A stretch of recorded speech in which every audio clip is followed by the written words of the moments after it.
भाग्य का लेख। चंदन नगर का राजा चंदन सिंह बहुत ही प्रक्रमी एवं शक्तिशाली था।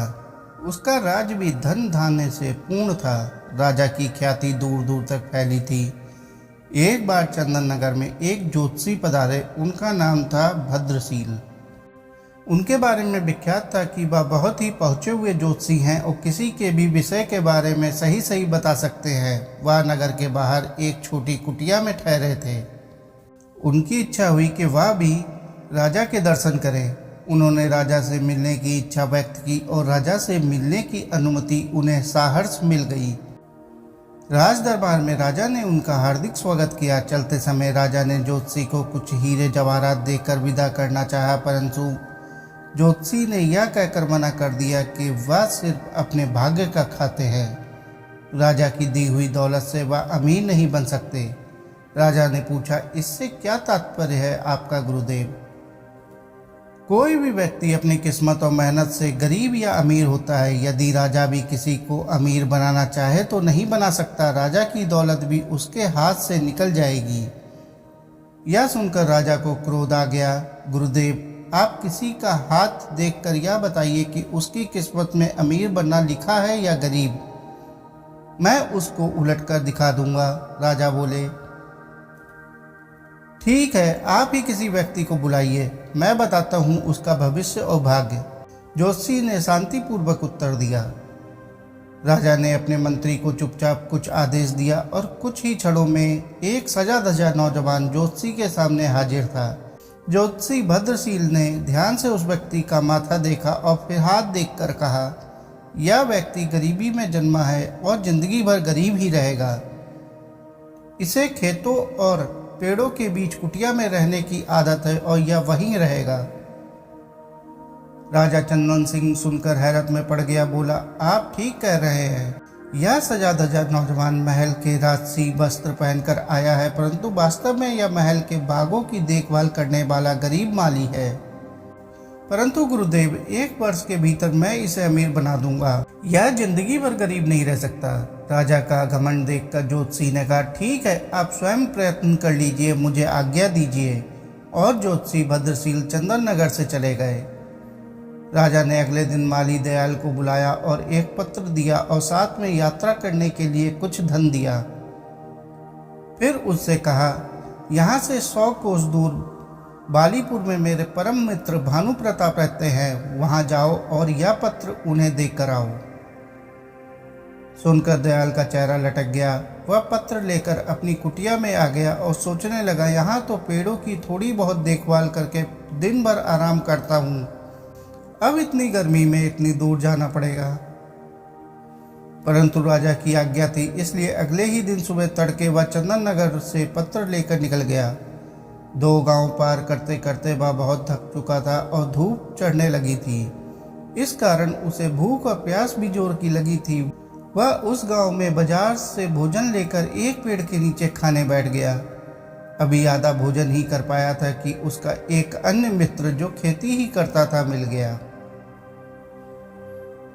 दयाल ने अपनी परेशानी अपने मित्र टीकम को बताई। सुनकर टीकम हंसने लगा। बोला, इसमें परेशानी की क्या बात है? राजा के काम से जाओगे, खूब आवभगत होगी। तुम्हारी जगह मैं होता तो खुशी खुशी जाता। यह सुनकर दयाल का चेहरा खुशी से खिल उठा। तो ठीक है भैया टीकम, तुम ही यह पत्र लेकर चले जाओ, मैं एक दिन यहीं आराम करके वापस चला जाऊंगा। टीकम ने खुशी खुशी वह पत्र लिया और 2 दिन में बाली नगर पहुंच गया।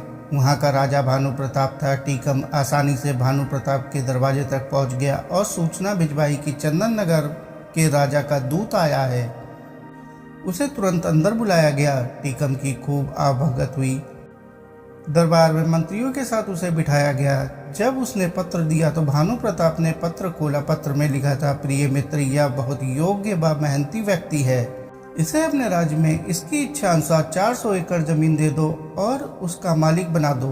यह मेरे पुत्र समान है। यदि तुम चाहो तो इससे अपनी पुत्री का विवाह भी कर सकते हो। वापस आने पर मैं भी उसे अपने राज्य में 5 गांव इनाम में दे दूंगा।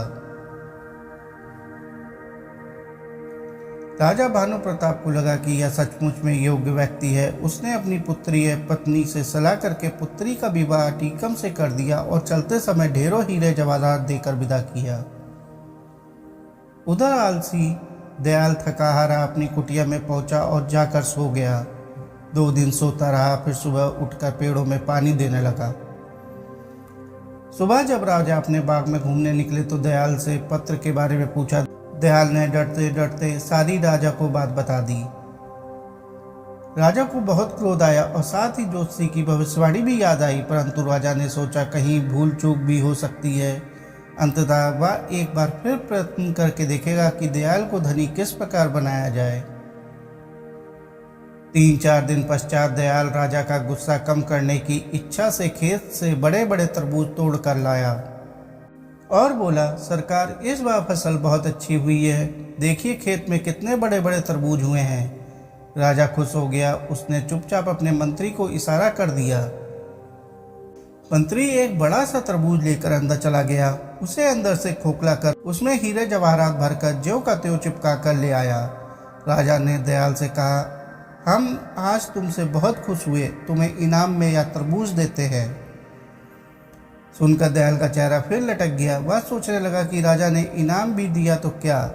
वह बड़े उदास मन से तरबूज लेकर जा रहा था, तभी उसका परिचित लोटन मिल गया। वह बोला, क्यों भाई इतने उदास होकर तरबूज लिए कहाँ जा रहे हो? दयाल बोला, क्या करूं, बात ही कुछ ऐसी है। आज राजा मुझसे खुश हो गए, पर इनाम में दिया या तरबूज? भला तरबूज भी इनाम में देने की चीज है? मैं किसे खिलाऊंगा इतना बड़ा तरबूज? लोटन बोला, निराश क्यों होते हो भाई, इनाम तो इनाम ही है। मुझे ऐसा इनाम मिलता तो मेरे बच्चे बहुत खुश हो जाते। ठीक है, तुम ही ले लो या तरबूज। और दयाल तरबूज देकर कुटिया पर आ गया।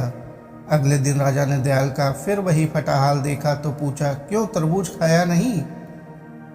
दयाल ने सारी बात चुपचाप बता दी। राजा को दयाल पर बड़ा क्रोध आया, पर क्या कर सकता था। अगले दिन दयाल ने लोटन को बड़े अच्छे अच्छे कपड़े पहने बग्गी में जाते हुए देखा तो उसके आश्चर्य का ठिकाना ना रहा। दयाल ने अचानक धनी बनने का राज लोटन से पूछा तो उसने तरबूज का किस्सा बता दिया। सुनकर दयाल हाथ मल कर रह गया। तभी उसने देखा कि किसी राजा की बारात सी आ रही है। उसने पास जाकर पता किया तो पता लगा कि कोई राजा अपनी दुल्हन को ब्याह कर ला रहा था। ज्यों ही उसने राजा का चेहरा देखा तो उसके हाथों के तोते उड़ गए। उसने देखा राजसवारी पर टीकम बैठा था। अगले दिन टीकम से मिलने पर उसे पत्र की सच्चाई का पता चला, परंतु अब वह कर ही क्या सकता था।